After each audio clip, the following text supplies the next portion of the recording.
جی آپ نے کتنی مدت کے بعد کسی کو انٹرویو دیا؟ آپ کی مہربانی کہ آپ نے ہمیں چنا۔ جی آپ کی میرے دل میں جتنی تکریم ہے اور آپ کے جو حبی ہیں سیٹھی صاحب، ان کے لیے جو میرے دل سے عزت ہے ان کے لیے، یہ اس کی وجہ سے میں پرسویڈ ہوا کہ میں آؤں میڈیا کے اوپر، ورنہ فرام لاسٹ اباؤٹ 6 months میں کسی بھی چینل پہ نہیں آ رہا۔ آپ کی ماشاءاللہ بڑی مشہوری تھی، آپ ایک دبنگ پولیٹیکل ورکر بھی رہے ہیں، آپ نے مسنگ پرسنز کے لیے بھی بڑا کام کیا، آپ advocate of the high court, supreme court رہے، پھر بار ایسوسی ایشن کے پریزیڈنٹ بھی رہے۔ لیکن آپ کی نیک نامی جج صاحب میرے ذہن میں اس دن شروع ہوئی جولائی 2018 میں، جب آپ نے پنڈی بار ایسوسی ایشن کو ایڈریس کیا اور وہاں آپ نے انکشاف کیا کہ ISI کا ایک اعلیٰ افسر فیض حمید آپ سے اپنی مرضی کے فیصلے لکھوانا چاہ رہا ہے اور آپ اس کو ریزسٹ کر رہے ہیں۔ کیسے ہوا اور اس کا پس منظر بھی دیجیے۔ بیسیکلی میرے جو اسٹیبلشمنٹ کے لوگوں کے ساتھ تعلقات خراب ہونا شروع ہوئے جب میں نے اسلام آباد کے اندر سے مختلف انکروچمنٹس ختم کرنے کا آرڈر کیا، اور اس میں ایک آپارا روڈ ہے جس پہ ISI کا ہیڈ کوارٹر بھی ہے اس وقت، کہ انہوں نے بھی انکروچ کیا ہوا تھا۔ آئی سیڈ کہ آپ بھی ریموو کریں، جب آپ کر دیں گے تو میرے لیے بڑا آسان ہوگا کہ میں کسی بھی آرڈنری جو سٹیزن ہے اس سے بھی یہ اپنا آرڈر ایگزیکیوٹ کروا سکوں۔ پھر چیزیں فیض آباد دھرنا کی طرف گئیں۔ اف یو ریکال کہ جو فیض آباد دھرنا کے حوالے سے سب سے پہلے کچھ ملٹیپل ریٹ پٹیشنز اسلام آباد ہائی کورٹ میں لینڈ ہوئیں، اور وہ میرے جو اس وقت کے چیف جسٹس صاحبان تھے، وہ جو بھی ہائی پروفائل کیس ہوتا تھا وہ مجھے دے دیتے تھے۔ تو اس وقت بھی تعلقات خراب ہونا شروع ہوئے، اور پھر اس سے پیچھے جب میں نے پرویز مشرف کی بیل ڈکلائن کر کے اس کے اریسٹ کو آرڈر کیا تھا کہ جن کو اریسٹ کریں، کیونکہ بہت کم لوگوں کو اس بات کا پتہ تھا کہ پرپیچول وارنٹ آف اریسٹ جو ہیں وہ میری سبارڈینیٹ کورٹ سے ان کے جاری تھے، اور اس کی سسپینشن انہوں نے سیک نہیں کی ہوئی تھی۔ تو میرے لیے یہ ضروری تھا کہ میں ان کے اریسٹ کا آرڈر کروں، اور وہ خیر ہو بھی گیا، لیکن بعد میں ظاہر ہے کمانڈوز ان کو اچک کے لے گئے۔ وہ رینجرز کی تحویل میں تھے اور رینجرز کے ساتھ ہی اسکیپ کر کے چلے گئے۔ جی وہ بڑا ایک انٹرسٹنگ، اس کے اوپر میں اپنے چیمبر میں آیا تو CNN کی نیوز بار ایک نیچے چل رہی تھی جس میں یہ لکھا چل رہا تھا کہ جی ex commando president of Pakistan managed escape from Islamabad high court, اور پھر اسی آرڈر کی وجہ سے ظاہر ہے ان کے گھر چک شہزاد کو جو ہے وہ سب جیل قرار دیا گیا تھا۔ اچھا، میں مختلف اوقات میں اپنے چیف جسٹس صاحبان کے نوٹس میں یہ لاتا رہا کہ جی یہ چیزیں اس طرح سے ہو رہی ہیں۔ آپ اس وقت اب ہائی کورٹ کے، اسلام آباد ہائی کورٹ کے جج تھے؟ جج تھا جی، اور میں 2017 میں سینئر پیونی جج ہو چکا تھا۔ سینئر پیونی جج is chief justice in making, chief justice in waiting. ہاں جی، اگلا آپ نے ہونا تھا؟ جی میں نے 26 نومبر 2018 کو ہونا تھا، اور 11 اکتوبر 2018 کو I was removed by the Supreme Judicial Council's recommendation headed by میاں ثاقب نثار صاحب۔ اچھا، وہ چیزیں چل رہی تھیں میرے اندر، اور میں نے 3-4 دفعہ کوشش کی کہ مجھے chief justice of Pakistan time دے دیں، میں ان کے گوش گزار کروں جی کہ یہ لوگ اس طریقے سے مینیپولیٹ کر رہے ہیں۔ میں آپ کو ایک چھوٹی سی مثال دیتا ہوں، لیول آپ دیکھیں مینیپولیشن کا اور انجینئرنگ کا، کہ جو ڈیلی کاز لسٹ ہوتی ہے ارجنٹ کیسز کی، وہ کل کے لیے جو کیسز فکس ہونے ہیں ان کی لسٹ آج تیار ہوگی، وہ چیف جسٹس صاحب کے پاس جائے گی مارکنگ کے لیے۔ اچھا، پھر ظاہر ہے جب پاناما سے ریلیٹڈ کیسز کا سلسلہ شروع ہوا تو آل آف اے سڈن مجھے میں ڈویژن بینچ کو ہیڈ کر رہا تھا، اور جتنے بھی نیب سے ریلیٹڈ کیسز تھے، مرڈر ریفرنسز تھے، میں ہی سنتا تھا۔ تو آل آف اے سڈن مجھے ہٹا دیا گیا۔ تو میں اپنے چیف جسٹس صاحب سے جا کے پوچھا، میں کہ جی کیا وجہ ہے اس کی، کوئی وجہ تو ہو۔ اور یہ بڑا ایک غلط امپریشن جا رہا ہے کہ چیف جسٹس صاحب بھی ڈی بی نہیں کر رہے، سینئر پیونی جج بھی ڈی بی نہیں کر رہا، تو کیا میسج جائے گا؟ انہوں نے کہا جی بس اوپر والوں کا حکم ہے، بس آپ چھوڑ چپ کر جائیں۔ چپ کر جائیں۔ میں کہا سر میں تو اس طرح چپ نہیں کروں گا. جب میں وہاں پہ میں نے اپنی گفتگو شروع کی اور پھر مجھے جیسے ایک حکم نہیں آ جاتا, غیبی حکم کہ بھئی یہ موقع ہے, بات کر دو, یہ ضروری نہیں ہے کہ اس کے بعد تمہیں موقع ملے گا, بول کے لب آزاد ہیں تیرے, آزاد ہیں تیرے. اور پھر میں نے وہاں پہ بات کی, اور میں ویسے بھی اس چیز کو پسند نہیں کرتا کہ شریک جرم رہنے کے بعد ریٹائرمنٹ لے لے بندہ, تمام بینیفٹس لے لے, تمام پرکس اینڈ پریولیجز لے کے چلا جائے, اور بعد میں پھر اپنی صفائی میں ایک آٹو بایوگرافی لکھ دے یا کتاب لکھ دے, وچ آئی ڈونٹ لائک. یہ بتائیے کہ یہ ساری باتیں جولائی 2018 میں جو آپ نے بیان کی, اس کا پس منظر کیا تھا, کیسے ڈیولپ ہوئیں, موصوف آپ کو کتنی بار ملنے آئے, کیا باتیں کی, ان کا باڈی لینگویج اس وقت کیا تھا؟ دیکھیں ان کے ایک اس وقت ہمارے اسلام آباد کے سیکٹر کمانڈر تھے, یہ جو ہم نے آرڈر کیا کہ جی کہ آپ یہ انکروچمنٹس ختم کریں, تو اس کے میں اپنی ہمشیرہ کے گھر لاہور میں تھا. He called on my cell phone کہ سر آپ سے ملنا ہے. تو میں نے انہیں کہا کہ جی کہ میں تو فیملی کے ساتھ باہر آیا ہوا ہوں. میں کہتے ہیں سر آپ جہاں ہیں نا جس گھر میں باہر کھڑا ہوں. واہ. کین یو بلیو دس کہ ایک اسلام آباد ہائی کورٹ کا سٹنگ جج جس کے بارے میں یہ مشہور ہے کہ بڑا تکڑا جج ہے, اس کی پرائیویسی کا یہ عالم. تو میں جب میں کہا یار ہاؤ یو ڈیئر, آپ اپنا وہ آرڈر جو ہے وہ ریکال کریں. میں نے کہا اچھا میں ابھی تو جا رہا ہوں عمرے پہ, تو when I will come just move an application جو لیگل کورس ہے, یا آپ میرے اس آرڈر کو سپریم کورٹ لے جائیں, ثاقب نثار صاحب صرف میرا نام دیکھیں گے نا اس آرڈر کو سیٹ اسائڈ کر دیں. تو خیر میں اتنی محبت تھی ان کو آپ کے ساتھ؟ انفارچونیٹلی میں یہ سمجھتا ہوں جی کہ ثاقب نثار صاحب اور کھوسہ صاحب they spoiled my career like anything, they were after my neck. پھر آپ نے کہا کہ میں عمرے پہ جا رہا ہوں. میں پھر آیا تو وہ آئے میرے پاس کہ سر میں مبارکباد دینے کے لیے آنا ہے. تو اتفاق سے میرے پاس اور بھی گیسٹ بیٹھے ہوئے تھے, تو وہ آ گئے تو عمرے کی مبارکباد دینے اپیرنٹلی.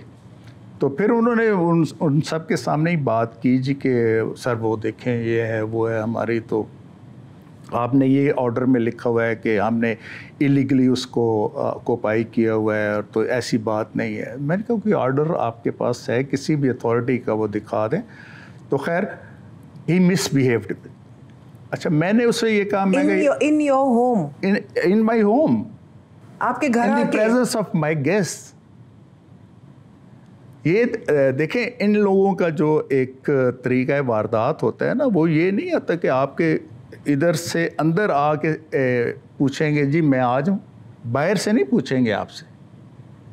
تو میں نے وہ پھر اسے کہا کہ یار دیکھو میں ابھی ایک بالکل ڈفرینٹ مائنڈ سیٹ کے تحت ہوں, میں وہاں سے آیا ہوا ہوں, میں فیلنگ میری ایسی ہے کہ میں تمہیں کچھ کہہ نہیں سکتا, ورنہ میں تمہیں یہاں سے سیدھا جیل بھجوا سکتا ہوں.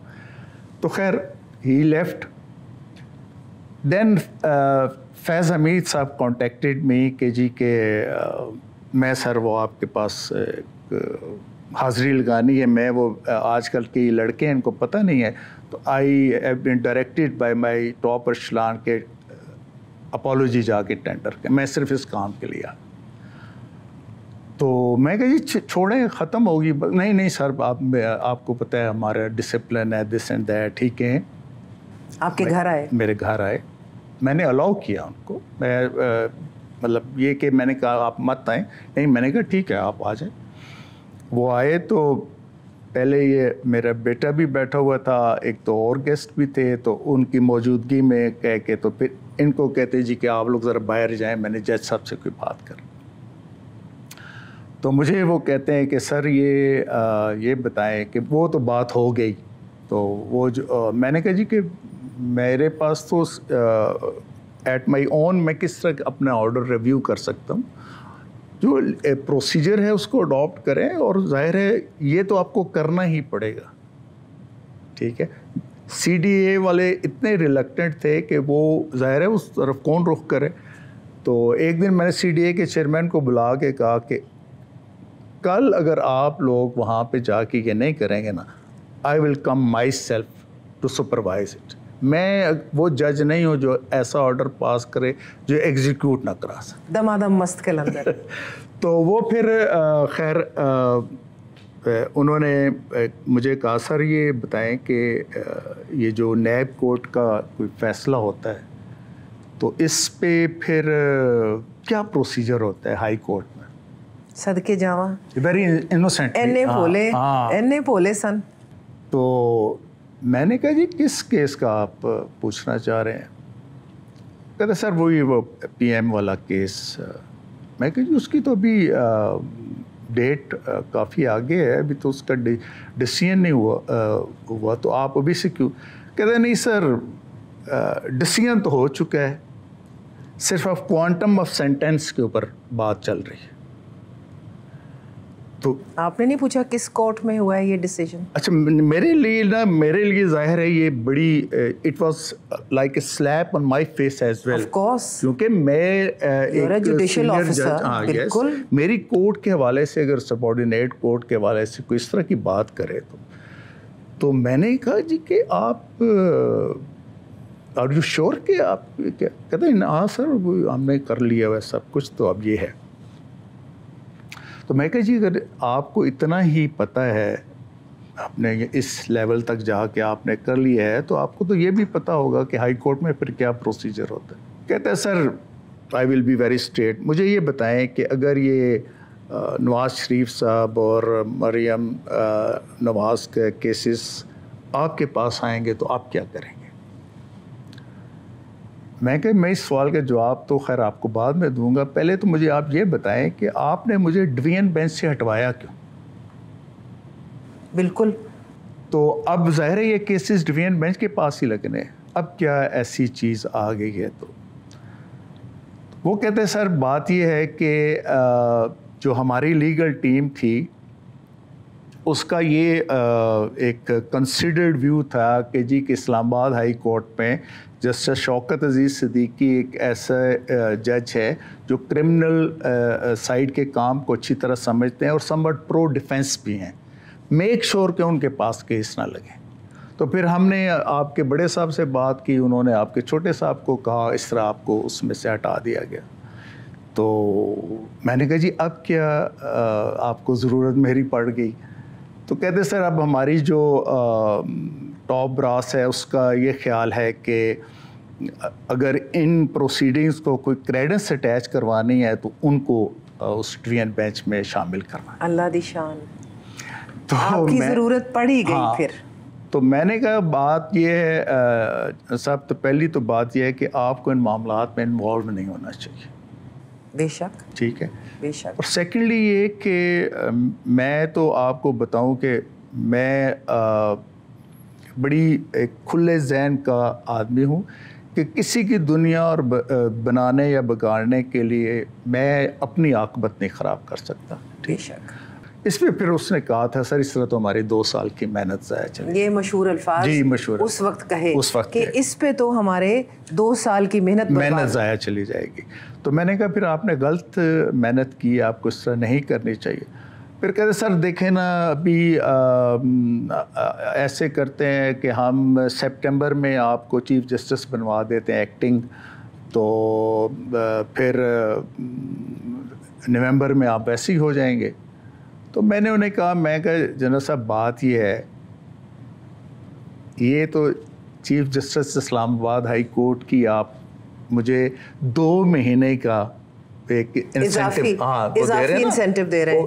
ایکٹنگ میں ہوں گا, ظاہر ریگولر تو ہو نہیں سکتا, میرا چیف چھٹی پہ جائے گا, تو آپ مجھے چیف جسٹس آف پاکستان کی بھی آفر کریں نا, اور اس کے بدلے میں میرا ضمیر اور میرا قلم گروی رکھ لینا, تو میں یہ کرنے کے لیے تیار. انہی لفظوں میں آپ انہی لفظوں تو اس پہ پھر اس نے کہا سر آپ کو انڈرسٹینڈ کرنا چاہیے، پاکستان ہے، گراؤنڈ ریئلٹیز ہیں یہاں پہ، ہمارے تو کچھ زیادہ کیسز ہوتے نہیں ہیں، ہمارے انٹرسٹ کے تو سال میں 3-4 کیسز ہوتے ہیں، باقی آپ جو مرضی کریں، ہمارا انٹرسٹ لمیٹڈ ہوتا ہے.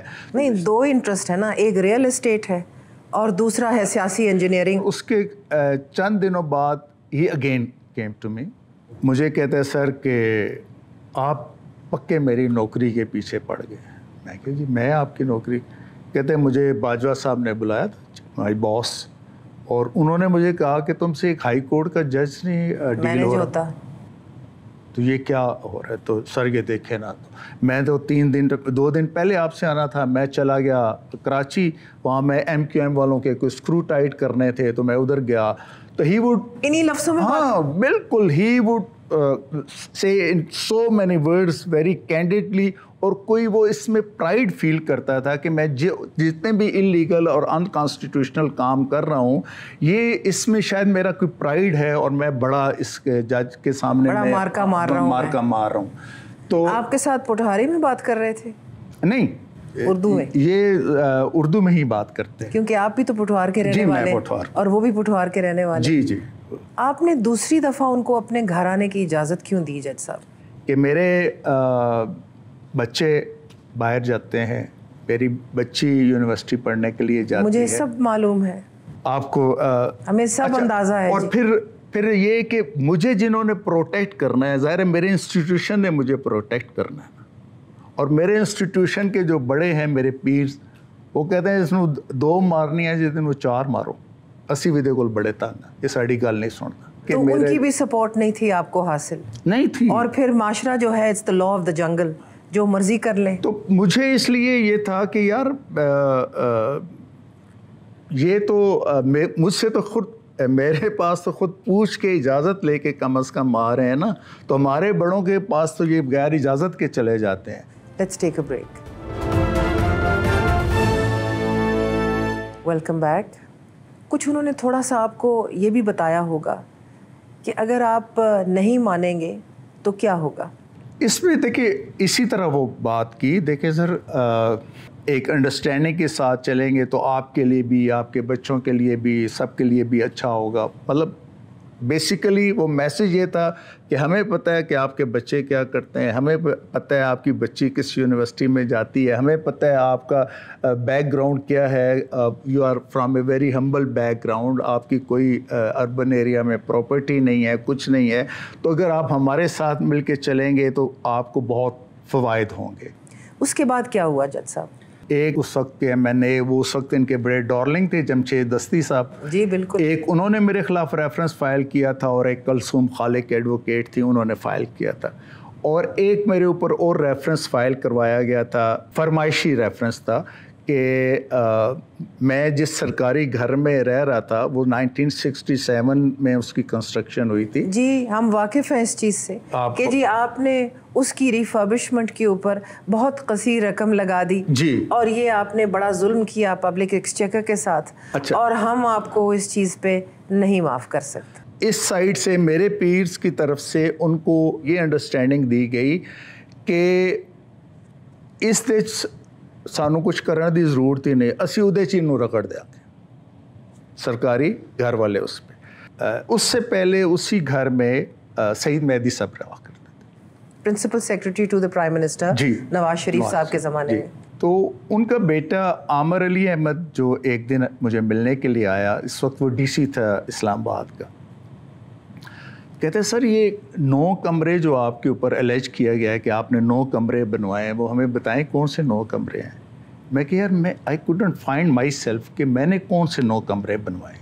تو میں میاں ثاقب نثار صاحب کو، کھوسا صاحب کو I beseech them کہ سر رجسٹرار صاحب کو بھیج کے صرف فزیکل ویریفیکیشن کر لیں، باقی چیزوں کو چھوڑ دیں. اگر یہاں پر اگر یہ سبسٹینشیٹ ہو جاتی ہے یہ چیز، یہ ایلیگیشن، تو مجھے بھلے آپ فائر کر دیں، مجھے کوئی اعتراض نہیں ہوگا. لیکن یہ فیکچولی انکریکٹ ہے. اس ریفرنس میں بھی جو وٹنسز تھے نا، وہ پروٹیکٹیو کسٹڈی میں لیے جا چکے تھے. بھائی لوگوں کی طرف سے کہ کہیں یہ نہ ہو کہ کوئی پیش نہ ہو, ہم نے میک شور کرنا ہے اس بندے کو, ہم نے فائر کروانا ہے. اسی دن شام کو پھر انہوں نے مجھے یہ اسپیچ والے اس میں شوکاز نوٹس جاری کر کے موٹو نوٹس لے لیا. ایک بھی ہیئرنگ نہیں ہوئی. سمرلی ڈیسائیڈڈ. سمری بھی کوئی اس کو ایک کریڈنس پھر بھی اٹیچ ہوتی ہے نا کہ آپ آئے. بالکل ایک ہمیں بلایا گیا, میں اور میرے وکیل تھے حامد خان صاحب, ہم پیش ہوئے تو انہوں نے کہا جی ہاؤ ٹو پروسیڈ اٹ. انہوں نے بتایا جی یہ پروسیجر ہے. انہوں نے کہا اوکے جی ہم آپ کو بتائیں گے. تو شام کو ہم بیٹھے ہوئے گھر پہ تو اچانک نیوز بریک ہوئی جی کہ جی سپریم جوڈیشل کونسل کی سفارشات پر ان کو ہٹا دیا گیا. اور آپ اس بات پہ یقین نہیں کریں گی کہ سپریم جوڈیشل کونسلز کی recommendations, ministry of law, prime minister secretariat, again ministry of law, then to president and his signatures according approval. It took just 40 minutes. Unbelievable. اس سے زیادہ تیز رفتار انصاف شاید پوری دنیا میں کہیں پر بھی نہیں ہوتا. جب آپ کو 2024 میں ریلیف ملا اور اس وقت کے سپریم کورٹ نے کہا کہ یہ آپ کے ساتھ ناانصافی ہوئی تھی, اس وقت آپ نے کیوں نہیں انسسٹ کیا کہ یہ پوری ٹرائل کریں؟ سمرلی کیوں انہوں نے اس دفعہ بھی فیصلہ کر لیا؟ کھولتے کھلواتے ہمیں بھی پتہ چلتا. اور اس وقت تو چیف جسٹس صاحب پروسیڈنگز کو پبلکلی براڈ کاسٹ کروا رہے ہیں, تو ہمیں بھی پتہ چلتا کہ کیا ہوا آپ کے ساتھ. جی میں 21 جولائی کو جب میں نے یہ تقریر کی تو اس وقت چیف جسٹس صاحب میاں ثاقب نثار صاحب کراچی رجسٹری میں تھے. تو جب ان کو وہ پتہ چلا تو اس کے اوپر انہوں نے ایک ریئیکشن دیا. تو میں نے نیکسٹ ڈے 22 تاریخ کو میں نے ان کو ایک لیٹر لکھا. میں کہا سر کہ یہ میں نے باتیں کی ہیں, اس کی ویراسٹی کو جاننے کے لیے آپ کوئی جوڈیشل کمیشن بنا دیں, اور اگر میری یہ کہی ہوئی باتیں سچ ثابت ہوتی ہیں تو مجھے صرف یہ بتا دیں کہ جن لوگوں کے حوالے سے میں نے باتیں کی ہیں مین ان یونیفارم, آپ ان کا کیا کریں گے. اور اگر میری باتیں غلط ثابت ہوتی ہیں تو بھلے مجھے ڈی چوک میں آپ ٹانگ دیں. اس کا خیر کوئی انہوں نے جواب نہیں دیا. ہم نے باجوہ صاحب کو پارٹی بنایا, ہم نے فیض حمید صاحب کو پارٹی بنایا, ہم نے عرفان رامے کو پارٹی بنایا, باقی جتنے بھی لوگ تھے, بریگیڈیئر فیصل مروت کو پارٹی بنایا, کہ ہم نے کہا جی کہ ٹھیک ہے آپ ان کو کریں. تو وہ تو بالکل ہی مکر گئے نا فیض حمید صاحب, اور وہ کہ جی ہم تو جانتے ہی نہیں. انہوں نے کہا کہ یہ تو ہمارے اوپر سراسر اختراع ہے, ہمیں تو ایسی بات کا پتہ ہی نہیں. مجھے امید نہیں تھی یہ ثاقب نثار سے, اور مجھے آصف کھوسہ سے تو بالکل یہ امید نہیں تھی, کیونکہ جب میں کیمبرج یونیورسٹی میں انڈر گریجویٹ تھی تو آصف کھوسہ صاحب اس وقت میچور اسٹوڈنٹ تھے اور وہ اپنا LLM کر رہے تھے کیمبرج یونیورسٹی میں. پھر ان کا ایک خاندانی بیک گراؤنڈ بھی ہے, تو میرا خیال تھا کہ تھوڑی سی تو ہمت دکھائیں گے.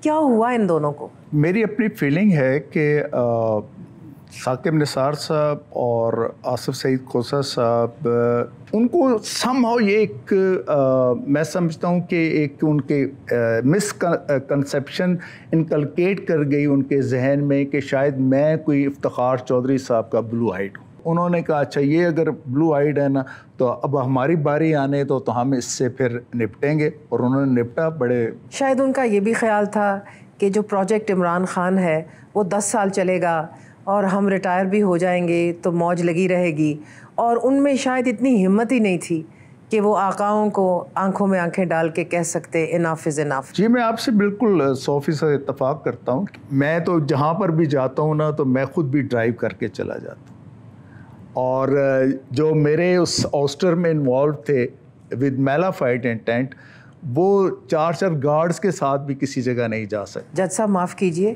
وہ منہ دکھانے کے قابل نہیں رہے. Welcome back. مجھے بتائیں واٹ واز مائی فالٹ؟ شاید آپ کا یہ قصور تھا کہ آپ نے ان کی ڈیم بلڈنگ فنڈ میں 10 لاکھ روپے عطیہ دیا تھا. Did you give Saqib Nisar 1 million؟ جی میں اور یہ مجھے معلوم ہے کہ آپ کے لیے 1 ملین روپیہ نکالنا مشکل کام تھا. میں نے 1 مہینے کی پوری سیلری دی جی. جج صاحب اس کو فنڈ کو کیا بنی؟ بس وہ تو ظاہر ہے مجھ سے زیادہ آپ کو پتہ ہوگا. نہیں مجھے آپ بتائیے. بیسیکلی دیکھیں اربوں روپیہ اس میں شامل. میں تو دیکھیں میری انٹینٹ یہ تھی اور میں نے اپنے پیرنٹس کے کیونکہ ہم لوگ جس بھی جگہ پہ پہنچ جاتے ہیں نا جی اس میں ہمارے پیرنٹس کا بڑا دخل ہو. جی بالکل. آپ یقین کریں کہ میں جب پنجاب یونیورسٹی میں پڑھنے کے لیے گیا تو میری والدہ مرحومہ سے میں نے کہا کہ ہم افورڈ نہیں کر سکتے وہاں پہ جا کے پڑھنا. تو انہوں نے کہا نہیں تم جاؤ میں کر لوں گی, میں کروں گی کچھ. تو بس ٹھیک ہے کل تم جاؤ. تو میری والدہ کے ہاتھ پہ نا 2 کنگن ہوا کرتے تھے. تو نیکسٹ ڈے انہوں نے آ کے مجھے وہ پیسے دیے اور ان کے کنگن نہیں تھے. تو میری ہم جو ہے نا جی اس طرح کے حالات میں سے گزر کے آئے ہوئے ہیں سارا سلسلہ.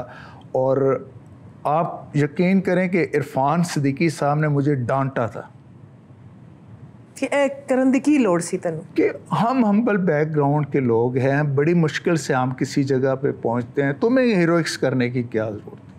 میں کہ میں ساری زندگی اس ریگریٹ کے ساتھ نہیں رہ سکتا.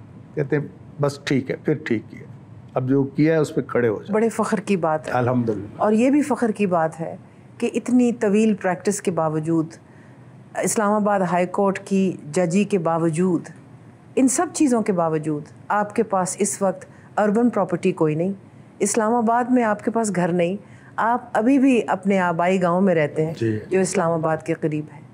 اور مجھے یہ سن کے یقین مانیے اتنی خوشی ہوئی کہ آج بھی ایسے لوگ پاکستان میں ہیں. کتنے رہ گئے ہیں آپ جیسے؟ بس یہ ایک اللہ تعالیٰ کی طرف سے نا جی جو کنٹینٹمنٹ ہے نا اس سے بڑی اس کی کوئی قیمت. ایک دفعہ مجھے بلایا گیا سپریم کورٹ میں, تو مجھے ایک جج صاحب کے چیمبر میں گیا تو وہاں پہ اس وقت 6 سٹنگ جج صاحبان سپریم کورٹ کے بیٹھے ہوئے تھے اور اس طرح کے ٹیبل پہ نا ایک سیکٹر کا نقشہ پڑا ہوا تھا. تو میں خیر گیا تو مجھے کہا گیا کہ یار یہ اس طرح یہ ہم نے مارک کیے ہوئے ہیں, تو آپ چیئرمین CDO کو بلا کے نا کہیں کہ ہمارے یہ پوزیشن لیٹر جاری کریں. میں کہ سر میں نے تو نہیں کرا.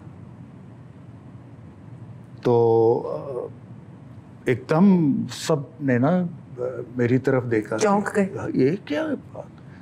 تو میں کہ سر میں نے نہیں کہنا. کیوں؟ میں کہ سر بات یہ ہے کہ پورے پاکستان میں نا جتنے بھی مظلوم لوگ ہیں نا لیٹیگینٹ CDA کے, وہ میری کورٹ کی طرف امید کی نگاہ سے دیکھتے ہیں کہ یار یہ کورٹ ہے جہاں سے ہمیں بغیر کسی سفارش کے پیسے کے ریلیف مل سکتا ہے. تو میں آج اس چیئرمین کو بلا کے کہوں کہ یہ میرے پیرس کے ایک پلاٹ دے دو, تو پوزیشن لیٹر دے دو تاکہ ان کو اچھی قیمت مل جائے, میں نہیں کہوں. مجھے ایک صاحب کہنے لگے کہ تم نے نہیں لیا. میں کہ سر میں نے نہیں لیا.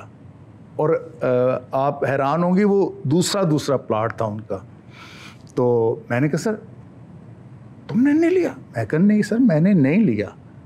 یار تو پھر بہت امیر ہو گئے, تمہارے ہمیں تو ضرورت ہے. تو میں کہا سر یہ اس طرح کی ضرورتیں کبھی زندگی میں پوری نہیں پڑتی, پوری ختم نہیں ہوتی.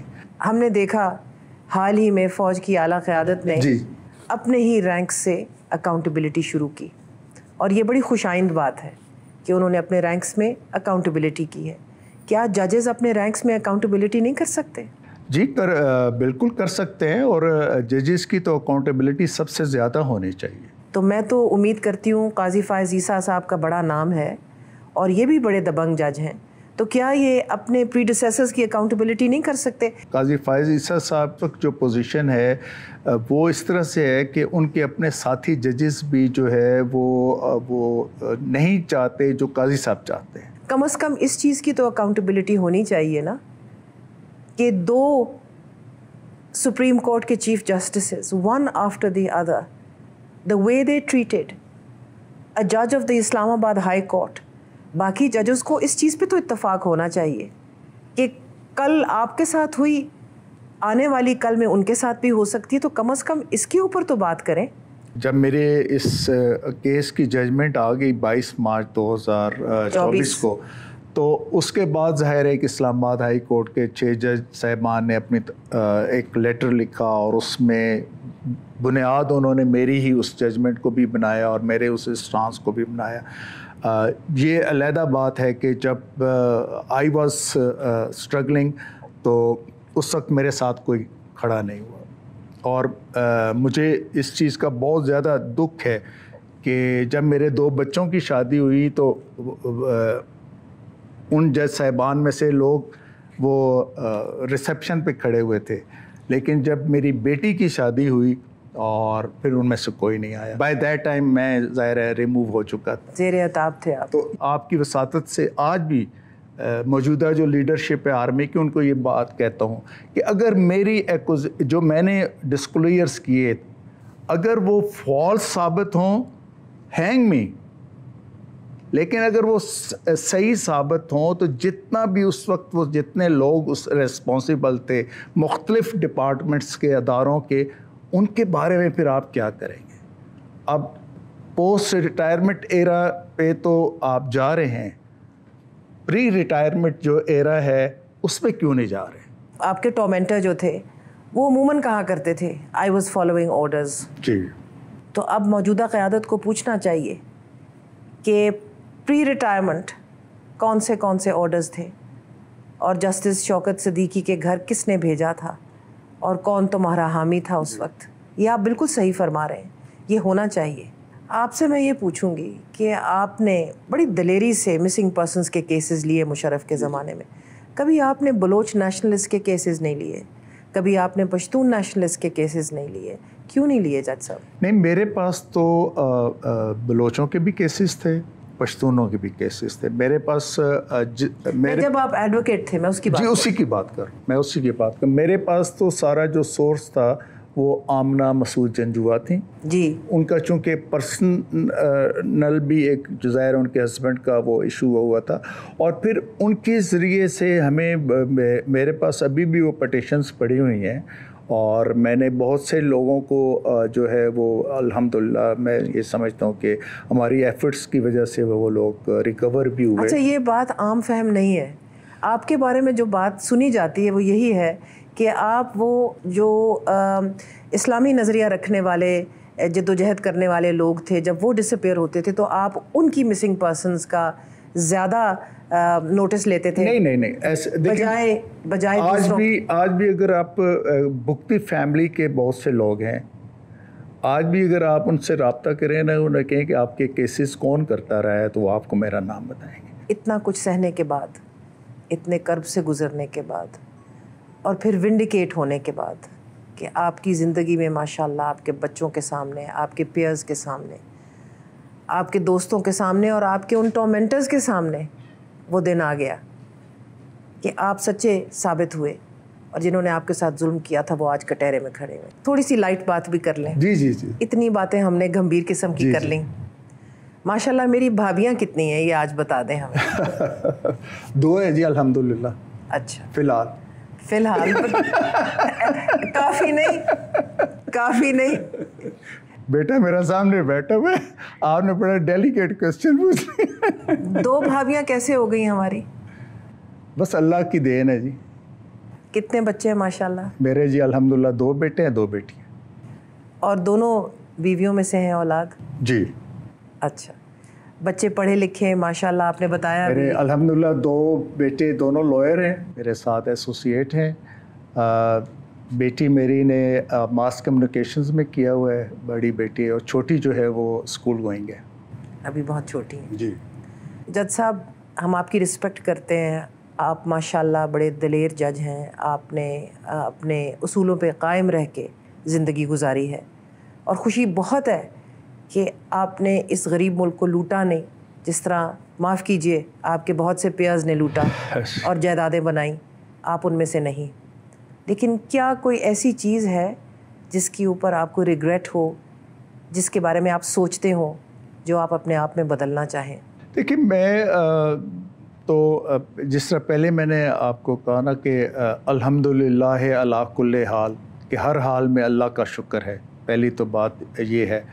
اچھا, دوسری بات یہ ہے کہ میں یہ سمجھتا ہوں کہ میں اگر اللہ تعالیٰ, ظاہر ہے کہ یہ اسی کے اختیار میں ہے, مجھے یہ ضرور ہے کہ میں ان لوگوں کے لیے زیادہ سے زیادہ بطور انسان, بطور پاکستانی اور بطور مسلمان ان لوگوں کے لیے کام کروں جن کا کوئی پرسان حال نہیں. میں سوچ رہی تھی کہ اگر آج آسمہ جہانگیر زندہ ہوتی تو وہ ضرور فیض حمید کے لیے کوئی نہ کوئی آواز اٹھاتی. فیض حمید کو کیا سوچنا چاہیے اور ان کے ساتھ کیا ہونا چاہیے؟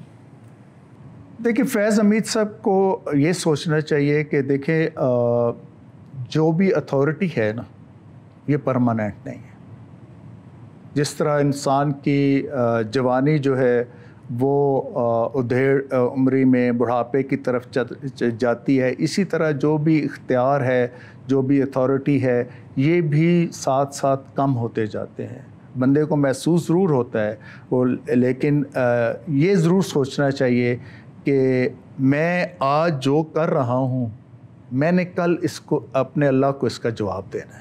آپ کہہ رہے ہیں کہ اپنے حال اور اپنے پاور کا اتنا زوم نہیں ہونا چاہیے کہ انسان اپنی کل ہی بھول جائے. ایسے ہی